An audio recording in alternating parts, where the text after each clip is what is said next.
sorpresivas, para algunos, no tan para otros, y tenemos en línea al analista político Artemio López, que con él vamos a tratar de analizar qué es lo que pasó este fin de semana, a ver si nos puede decir algo que nos dé esperanza, que nos dé, no sé, algo de aliento.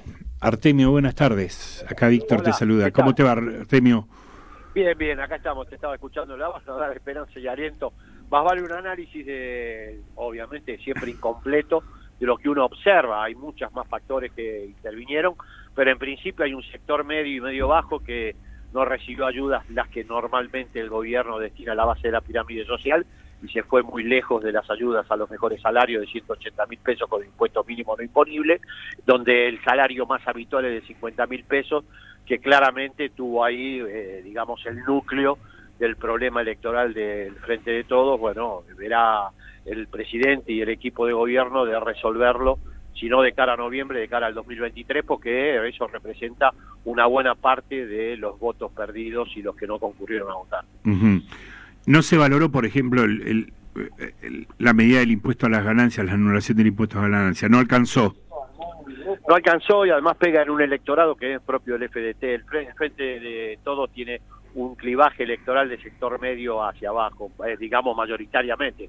En los márgenes hay de todo, pero el electorado nuclear, medular, está compuesto por sectores populares, sectores medios y medios bajos, y en los medios y medios bajos tuvo el problema. Uh-huh. Hay una crisis de ingreso familiar notable. Fíjate que una línea de pobreza está en 65.000 pesos, 67.000 para agosto en la zona metropolitana, y el salario más habitual es de 50.000, 55.000. Sí. O sea que tenemos una crisis de ingreso importante, una crisis de consumo, y eso creo que no contribuyó, sobre todo para la participación de estos segmentos en la votación. Pero bueno, quedan 2 meses y sobre todo quedan más de 2 años de segunda gestión, que creo que el gobierno tiene bastante bien localizado el problema y lo va a intentar resolver. Uh-huh. ¿Y es un fenómeno, Milei, o es un viento de primavera? Y yo no te lo puedo responder. En principio diría de que está alimentado fundamentalmente por voto joven, proveniente de sectores populares de una manera importante. Fíjate que en el sur él obtiene casi un 10% por arriba del promedio, y votos que tradicionalmente votaban la derecha distrital, Juntos por el Cambio. Ahí hay un drenaje importante de votos y de nuevos votantes, pero no sé cuánto podrá perdurar. En principio es un fenómeno a atender y veremos si lo sostiene en noviembre y después cuánto puede perdurar de cara al 2023. Vamos a ver, eso es una incógnita que no la podemos develar hoy. Entonces Milei nos saca voto a nosotros, y al Frente de Todos, y a ellos también.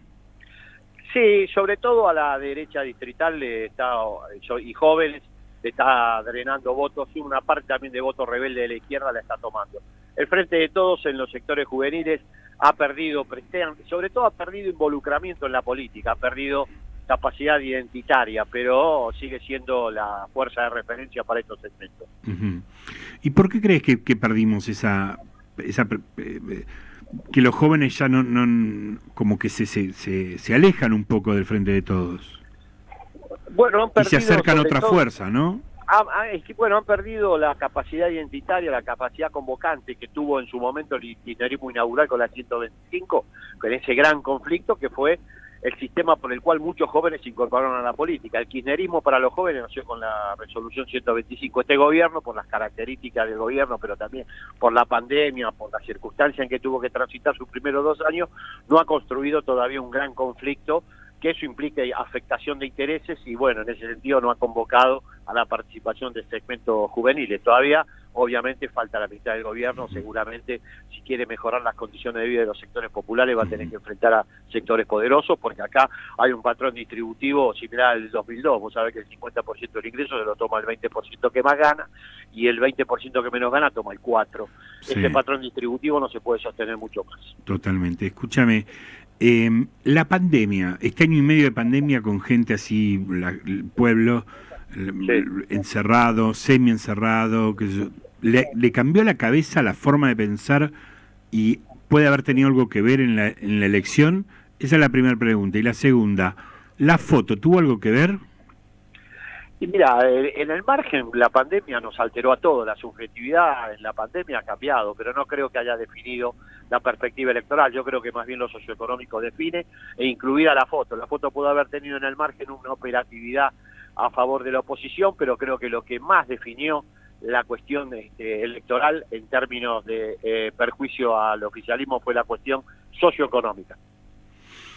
¿Puede ser también que la gente ya se olvidó lo que fue el macrismo? Y Bueno, ahora... la memoria reciente es bastante corta. Yo tenía una hipótesis de que iba a haber una memoria más extendida y bueno, aparentemente esa hipótesis hay que revisarla porque falló. Es cierto que hay todavía un recuerdo en algunos sectores del daño que provocó el macrismo, pero evidentemente el comportamiento electoral nos está explicando que esa explicación es discreta y hay que revisarla. Porque la gente me parece que siempre piensa futuro y, Sí. y hoy el futuro pareciera ser que lo tienen Rodríguez Larreta o lo tienen otro y nosotros no sabemos interpretarlo, digo, ¿no? Bueno, eso veremos. Yo creo que todavía queda mucho gobierno y también la gente piensa mucho en presente, en las condiciones materiales en que transita su vida cotidiana.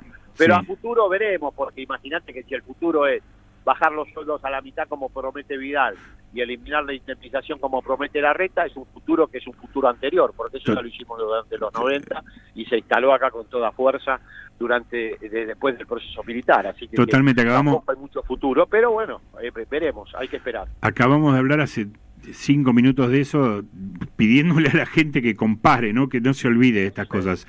Exacto. En líneas generales, ¿vos pensás que es revertible? ¿Se puede revertir esa diferencia? ¿Esta Se diferencia? puede achicar la diferencia, sí, revertir. Yo no te puedo dar una respuesta contundente, pero el gobierno puede hacer mucho y la militancia política puede hacer mucho para que esta diferencia a nivel nacional se achique de manera importante, como lo hizo Macri, vos te acordás, la Sí, paso sí. O sea que eso está disponible. Sí. Veremos si está a la altura la militancia y el gobierno.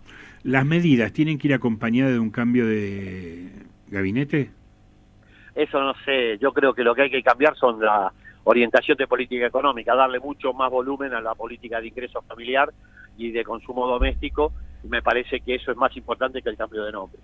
Eso está privativo del presidente. Yo la verdad que no tengo ninguna información ni puedo opinar sobre eso. Artemio, estuviste por todos lados hoy, saliste por muchos lados y te agradezco el tiempo que nos das a nosotros. No, te agradezco a vos por el llamado y a tu disposición. Muchísimas gracias, Artemio. Chao, viejo.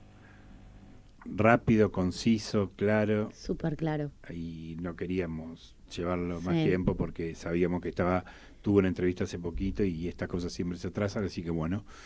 15:46, estábamos escuchando un tema que nos había prometido que era para bailar, pero ¿por qué no nos pone un tema para bailar?